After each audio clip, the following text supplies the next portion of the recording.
তো প্রথমেই ঢুকেই আমাকে দিয়ে দিয়েছিল ১ গ্লাস শরবত। আমাকে ঠাকুমাকে দুজনকেই দিয়েছিল। গরমে গিয়েছিলাম বলে তো শরবতটা খেতে বেশ ভালো ছিল। তো তারপরেই এসে গেল চা। তো একে, একে দেখতে থাকো কী, কী খাবার আসতে থাকে। তো ঠাকুমার বাপের বাড়ি আপ্যায়ন হচ্ছিল আমার বেশি। কারণ আমার ঠাকুমা বেশি কিছু খেতে পারে না, আমার ঠাকুমার দাঁত নেই বলে। তো তারপরেই এসে গেল মিষ্টি। তো মিষ্টিটা দেওয়ার পরে আবার জিজ্ঞেস করতে এসেছিল যে আমি দুধ চা খাবো কিনা? কারণ চা দিয়েছিল ১ম এ। আমি বললাম, "না, না, দুধ চা আর খাবো না।" তো মিষ্টিটা খাওয়ার পরেই এখানে দিয়ে দিয়েছিল আমাকে ঘুগনি, মুড়ি আর শসা। তো সেটাই আমি মেখে খেয়ে ফেললাম। ওটা ঘুগনিটা খুব টেস্টি ছিল যদিও। তো সেটা ওরা বড়রা গল্প করছিল, আমি খেতে, খেতে ওদের গল্প শুনছিলাম। পুরোনো দিনের গল্প আমার শুনতে খুব ভাল লাগে। তো এখানে বসে, বসে একটু বোর হচ্ছিলাম। তো যেহেতু সবাই বয়স্ক ওখানে ছিলেন, তো আমি কি করব? আমি বসে, বসে একটুখানি এই ঘড়িটার ভিডিও নিচ্ছিলাম যে আগেকার যুগের এই টাইপের ঘড়ি দেখা যেত। আমার খুব ভাল লাগে আগেকার দিনের এই সমস্ত জিনিসগুলো। ঢং, ঢং করে একটা বাজে না এই ঘড়িটা? আমার খুব সুন্দর লাগে। তো এখানে বসে, বসে বোর হচ্ছিলাম বলে আমি কি এখানে বসে তারপর ভিডিও করার পরে একটুখানি ঘুরতে বেরিয়ে পড়লাম। তো ঘুরতে বেরিয়েছি কার সাথে বলো তো? আমার মাসি ঠাম্মার সাথে, মানে আমার ঠাকুমার বোনের সাথে।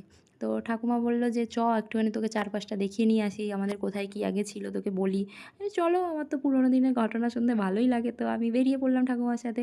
তো আমরা ঘুরতে, ঘুরতে চারপাশে বলছিল এই যে মাসি ঠাকুমা সবাই বলছিল যে, "এখানে এই ছিল, ওখানে ওই ছিল।" তারপর ঘুরে টুরে এসে আমার খুব ঘুম পাচ্ছিল। আমি একটু শুয়ে পড়লাম। দুপুরের খাওয়া তখনও মানে ডাকেনি আমাকে। তারপরে শুয়ে, শুয়ে এই যে ফুল গাছটা আমি ভিডিও করছিলাম যে এই ফুলটাকে আমরা এখানে কাগজ ফুল বলি। তোমরা ওখানে কী বলো কমেন্টে জানিও। তো অনেকে বাগানবিলাস বলে, তো ভীষণ সুন্দর লাগছিল। তারপরেই খাবার জন্য ডাকলো। দেখো এখানে কত কিছু খাবারের আয়োজন করেছিল ওনারা। ওখানে এত ভাজা, তরি, তরকারি, ডাল, ডিম ভাজা সমস্ত কিছু এত কিছু ভাতের জন্য, খাওয়ার জন্য ছিল। তারপরেই এসে আমি একটু শুয়ে পড়লাম। আমার ভীষণ ঘুম পাচ্ছিল এখানে শুয়ে, শুয়ে। সকালে উঠেছি বলে এই যে আমার একটুখানি শুয়ে আমি একটুখানি ঘুমিয়েও নিয়েছিলাম কারণ প্রচণ্ড ঘুম পাচ্ছিল। তো তারপরেই বিকালে উঠে রেডি হয়ে আবার বেরিয়েও পড়েছিলাম বাড়ি যাওয়ার উদ্দেশ্যে, কারণ সন্ধে হয়ে যাচ্ছিল। মানে আরেকটু পরে সন্ধে হয়ে যেত, তো ঠাকুমাকে নিয়ে যেতে অসুবিধা হবে। তাই একটুখানি আলো থাকতে, থাকতেই বেরিয়ে পড়েছিলাম ঠাকুমাকে নিয়ে। তো চারপাশ দেখতে, দেখতে আমি আর আমার ঠাকুমার বাড়ির দিকে রওনা হয়েও পড়লাম। তো এখানে সেদিনকে ঈদ ছিল বলে রাস্তাঘাটে ভিড়টা একটু ছিল। আগেই বললাম এই যে আমি ঠাকুমার হাত ধরে একটা সুন্দর ভিডিও নিয়ে নিলাম। দেখতে, দেখতে আমি বাড়ির সামনে চলেও এলাম।